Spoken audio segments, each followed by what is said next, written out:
Oreillette, bugne, merveille, pédenone, frappe, on se dispute les appellations et les recettes de ces beignets à la fleur d'oranger. Ici, le jury doit trancher sur différents critères.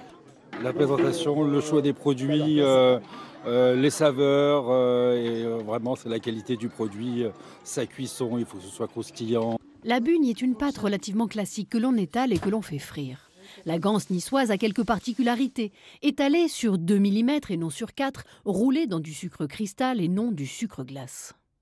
La différence, c'est que la bugne, c'est comme un beignet, c'est soufflé. Et la différence au niveau de la recette, c'est que la bugne, c'est une levure boulangère et la ganse, c'est une levure chimique.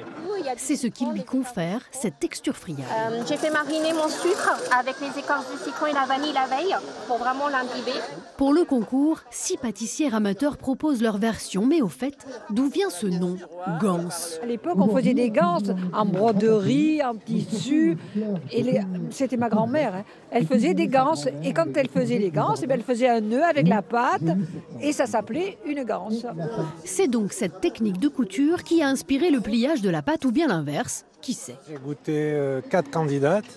Et je pense que dans les 4, j'en ai relevé une qui est vraiment sortie de l'eau. Le jury professionnel et le public rendent leur verdict et c'est une version revisitée, agrémentée de sirop au citron, servie par une mentonnaise qui l'emporte.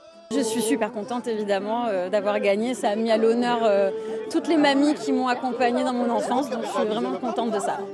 Un concours bon enfant pour partager ses recettes. L'épice secrète, c'est l'amour de la cuisine.